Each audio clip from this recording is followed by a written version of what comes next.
Hey everybody, Dr. Nick here on Feel Good Friday.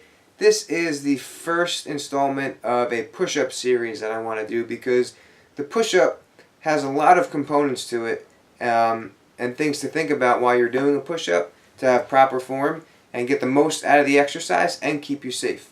Today we're going to talk about the core and the spine. A common mistake that I see with the push-up is not bracing the core. A push-up is basically a moving plank. So be sure to check out my video on the proper plank. I'll link that down below.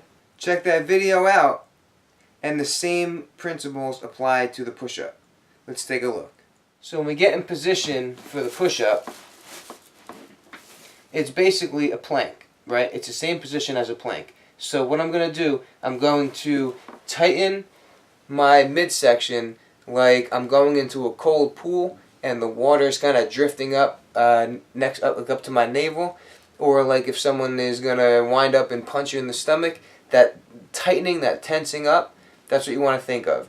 And you want to squeeze your glutes to prevent your back from extending like that, and you want to keep your head and neck in a neutral position with your chin tucked. So here's what it's going to look like. You're going to get up in your push-up position. My glutes are squeezed, my midsection is tight, and my head and neck are nice and straight. Now when I come down, that's not going to move. Okay, my body stays completely stable. And I'm treating it like a plank.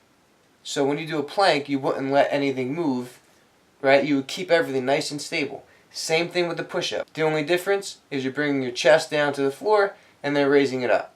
So two common mistakes that I see are not keeping the head and neck in a neutral position and not keeping the lower back in a neutral position. So when the head and neck aren't kept in a neutral position, this is what it's going to look like. You're going to have looking up like this, or letting the head droop down, okay?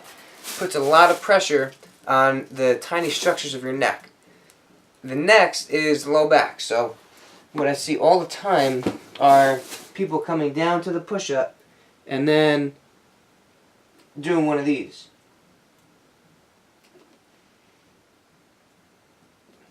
Okay? Why is that happening? Could be weakness of the core, but it also could be a compensation that your body just naturally does to bang out a few more reps. Because when you let your midsection drop like that, look at the angle that I'm pushing at now. So from here, it's more like a flat bench press, but here, it's more like a decline bench press, right?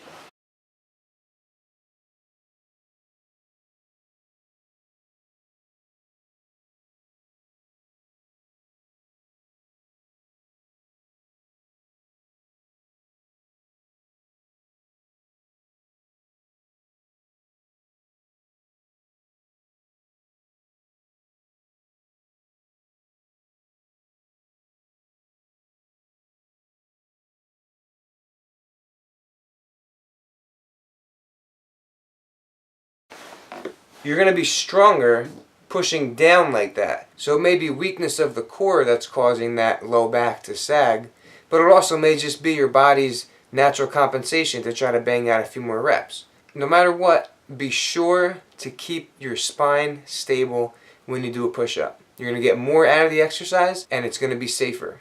Treat your push-ups like a plank. Thank you so much for watching.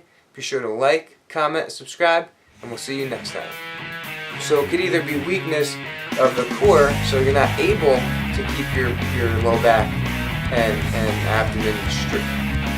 So it may be weakness of the core that's causing you to